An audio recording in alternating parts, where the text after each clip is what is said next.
In fact Aminul প্রতিমন্ত্রী ওনাকে অভিনন্দন জানানোর জন্য আসলে এই ইস্যুটা।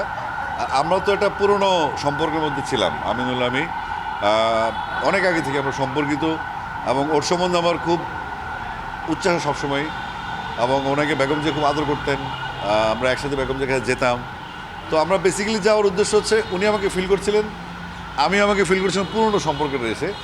তো সেটা একটা অন কাইন্ড অফ ট্যালিপ্যাথি, দুজনকে মিস করা, ওটা ফিল আপ করার জন্য গেছিলাম এবং ওনার বাসায় গিয়েছিলাম। আমরা মিনিট 10-15 ছিলাম। তারপরে এই যে রাজনীতির যে সুফল কুফল, ও যে বেচারি ঘুমাইতে পারতেছে না এখন, বা এত নেতাকর্মী, এত দায়িত্ব, এটার সাথে কীরকম অভ্যস্ততা, একটু আলোচনা করলাম আর কি, এমনি অন্য কিছু না। ফলের নির্যাস ও দুধের সমন্বয়ে পোলার টর্নেডো গ্রিন অ্যাপল আইসক্রিম। মন ভালো থাক। না, আমরা আসলে বেসিক্যালি ব্যক্তি আমিনুল ব্যক্তি আসিফের সম্পর্কটা নিয়ে আমরা মিট করেছি। এখানে বিসিবির কোনো ইস্যু নেই। তো আলাপ যখন তা না, আমরা আলাপ করেছি যে বিসিবি নিয়ে। আমি তাকে বলেছি আসেন একদিন বসি আমরা। হ্যাঁ ঠিক আছে, আমরা বসবো। এই কারণ বসতে হবে, এটা অফিসিয়াল যেহেতু মিটিং না, অফিসিয়াল কোনো সাক্ষাৎও না, এটা জাস্ট একটা বললাম না টেলিপ্যাথিক যোগাযোগ। আমরা দুজন অনেক আগে থেকে সম্পর্কিত।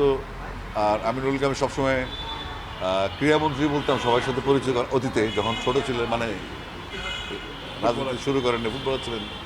তো এটা খুশির খবর যে আমিনুল এখন প্রতিমন্ত্রী, আমার দেখতেও ভালো লাগছে। আতিক ভাই বলছিলেন যে অনেক মানুষ তার পাশে, অনেক ভিড়, উনি নিজেই বলছে ঘুমাতে পারে না। অনেক ক্লাব সংগঠকরাও তার পাশে দেখা যায়, আমরা দেখি তারা নানা সময় নানান ধরনের বক্তব্য দেয় যে বোর্ড ভালো না বা বোর্ড ঠিক না। সেই বিষয়ে কোনো কথা হয়েছে কিনা যে তার পাশে যে ক্লাব সংশ্লিষ্টরা রয়েছে?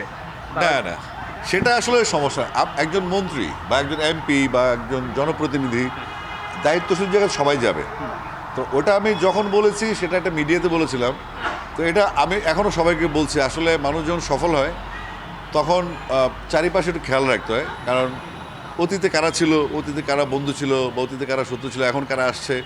যেহেতু একটা লম্বা সফর আমিনুল্লাহ শুরু হলো, তার ক্যারিয়ারের নতুন মাত্রা এটা, এবং উনি প্রতিমন্ত্রী হয়েছেন। ভবিষ্যতে বাংলাদেশের স্পোর্টসের জন্য তার একটা বিরাট বড় ভূমিকা আমরা আশা করি, একজন ক্রীড়া প্রতিমন্ত্রী হিসেবে, স্পোর্টসম্যান হিসেবে। উনি তো প্র্যাকটিক্যালি স্পোর্টসম্যান। তো সেটা আমাদের জন্য খুব ভালো যে বাংলাদেশে একজন প্রতিমন্ত্রী এসেছে যিনি স্পোর্টসম্যান। এসব নিয়ে আলোচনা আর পুরনো স্মৃতির মন্থন করলাম আর কি। আমরা ওনার ওই ধানসির একটা রেস্টুরেন্ট আছে 1 নম্বরে, এই মিরপুর 1-এ, ওটা আবার আমি উদ্বোধন করে আসছিলাম। তো ওটা স্ট্যাটাস জানলাম। তো এটা 6 বছর আগে থেকে খুব ভালোভাবে চলতেছে। আগে অস্থায়ী ছিল, এখন স্থায়ী হয়েছে 6 বছর আগে। এই সমস্ত আলাপ, অন্য কিছু না।